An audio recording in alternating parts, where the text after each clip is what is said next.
dove la sfera nella parte bassa appoggia, da lì si riesce a capire la conformazione del canale e lo stesso nelle parti superiori, serve per capire la forma esatta.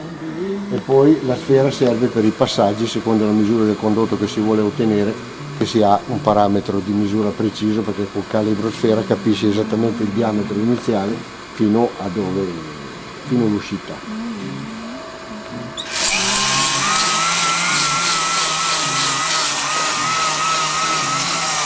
Quindi non basta allargare, ma bisogna allargare e modificare il condotto sempre con delle misure che sono state precedentemente decise in relazione al lavoro o all'utilizzo che deve fare il motore stesso. Se è un motore da velocità avrà un certo tipo di lavoro, se è un motore da fuoristrada ne avrà un altro e così via.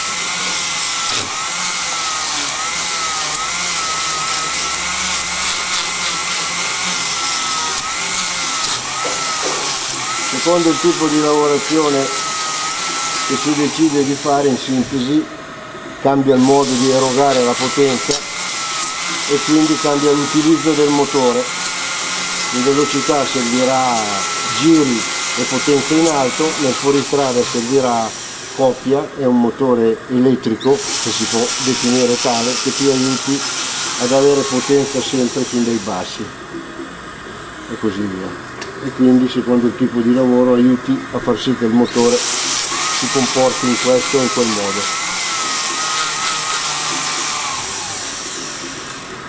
Allora,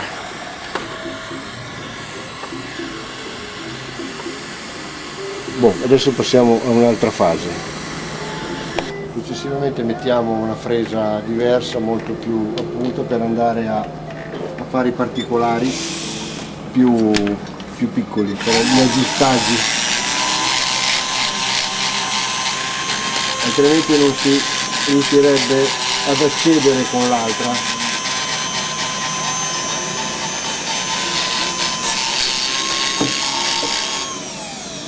Vediamo.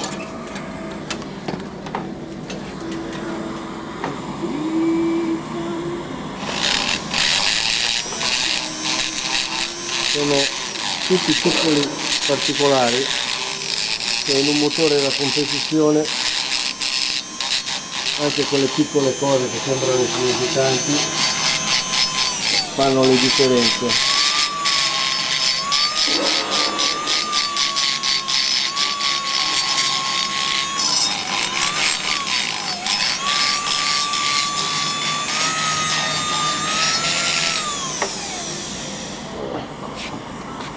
Poi passiamo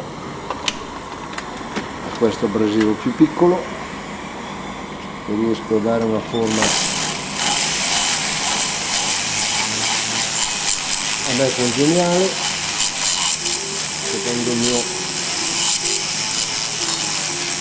la mia intenzione di lavoro.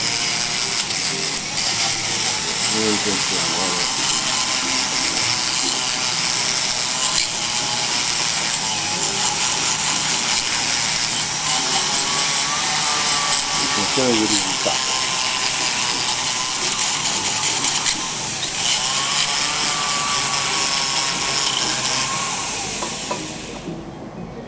Poi il tatto, ovvero il toccare col dito, è fondamentale, perché una volta abituato col pastrello a una sensibilità estrema riguardo alla forma delle superfici lavorate. Una cosa strana, ma è una realtà. Quindi un po' come per le donne. Sì.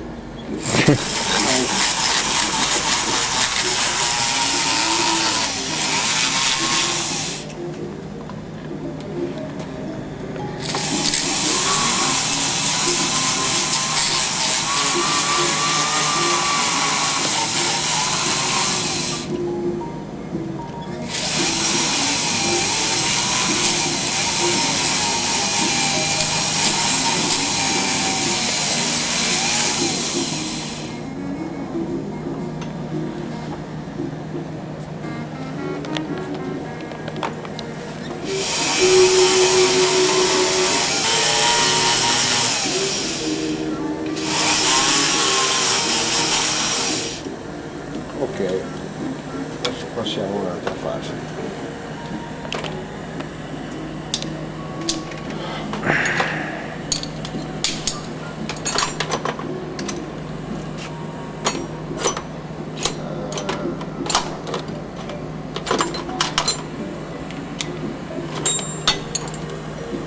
Sono attrezzi estremamente semplici, però con questi attrezzi, con la tela e con i semplici alberini riesco a dare la forma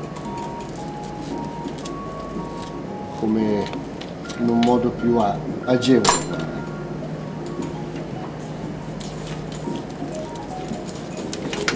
Perché anche la parte della tela è morbida, quindi si riesce a far seguire una forma precisa. Qui aumentiamo l'aspiratore.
Questa parete comincia a prendere forma, e la forma gliela stiamo dando noi grazie anche alla flessibilità, appunto, come si è parlato prima, di questa tela smerigio. È più faticoso, ci vuole più tempo, ma si riesce a fare cose che con i materiali abrasivi duri non è possibile fare.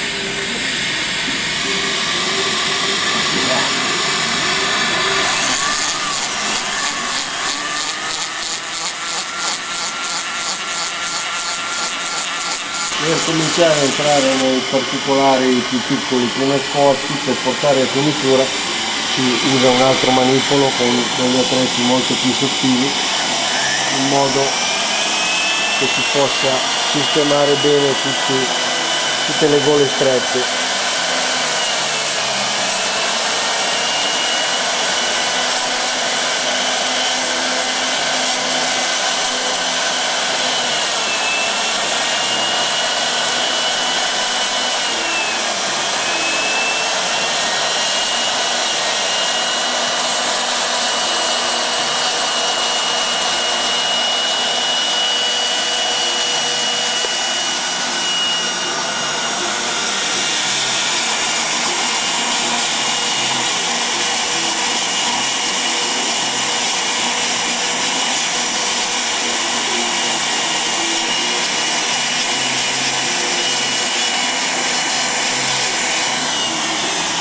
mi ripeto, i particolari che fanno la differenza, in particolar modo in un motore da competizione, sono i più piccoli, che tanti messi assieme diventano importanti.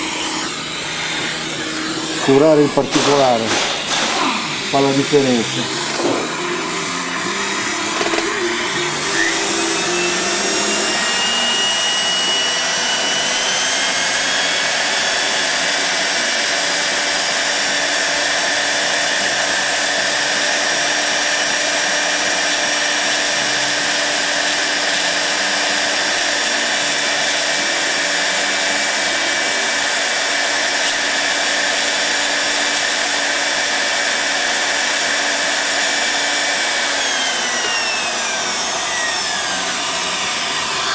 Adesso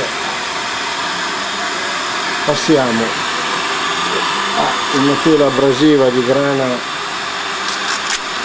più fine, in modo da migliorare la superficie, renderla più speculare e vedere se ci sono delle imperfezioni.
Per cercare di ammorbidire e di finire tutte le forme si utilizza anche questo sistema con una tela sottile, in modo che addolcisca le curve secche nella parte bassa, in questo caso alta, della pipa.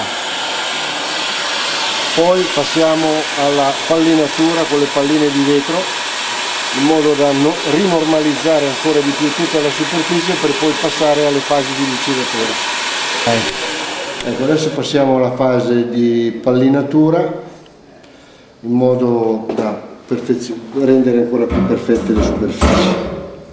Mettiamo.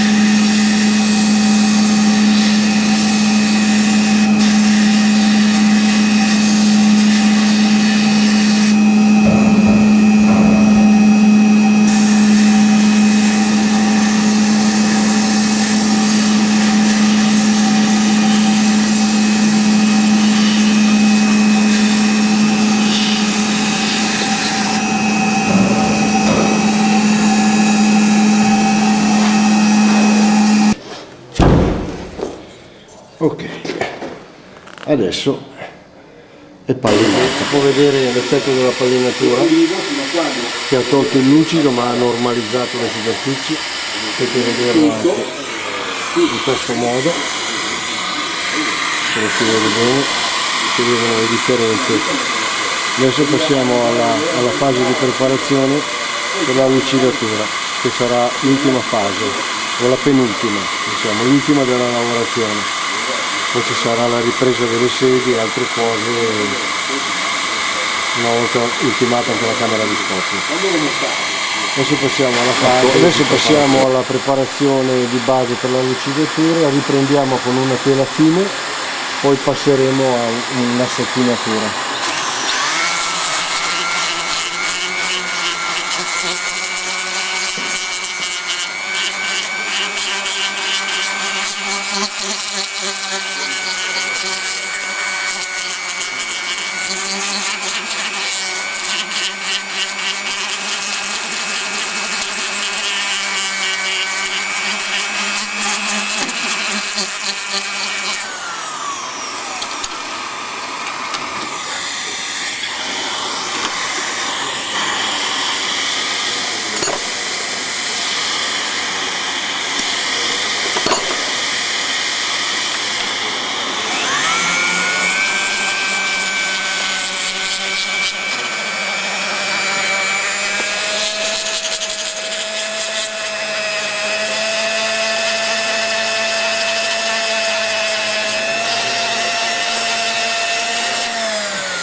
Ok, adesso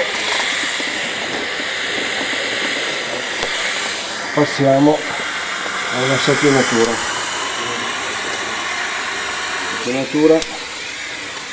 Usiamo questo tipo di materiale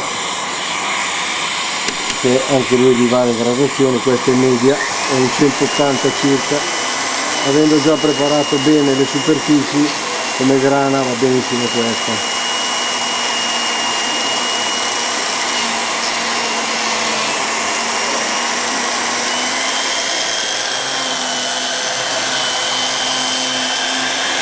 Però quello che conta, la cosa fondamentale, è tutta la preparazione che precede la lucidatura. La lucidatura è soltanto una parte di finitura del lavoro, ma quello che conta è la tipologia di lavoro, cosa è stato asportato, in che modo e che forma è stata data al condotto. Questa è la base del lavoro. Il resto è una finitura importante, ma sempre estremamente relativa in relazione a quello che è la lavorazione che ho accennato un attimo fa.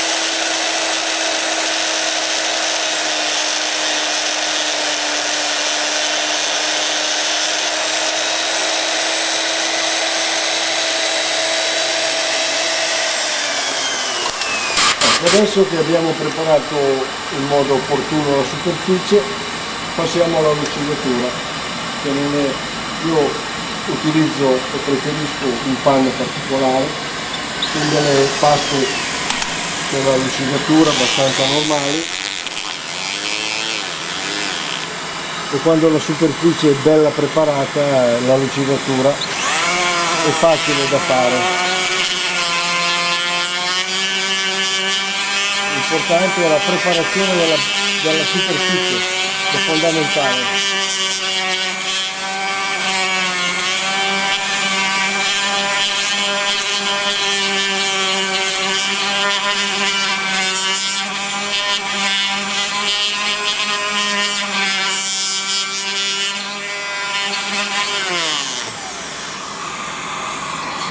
Parte interna.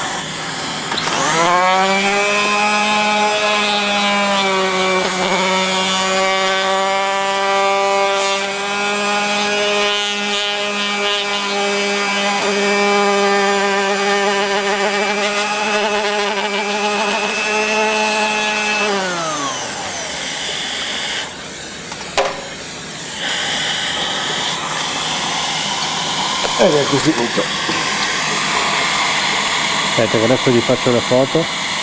Adesso se volete la pulisco un po', e questo è il condotto, in modo che sia possibile vedere le differenze anche qua. E questo è il condotto, così e così. Ecco qua.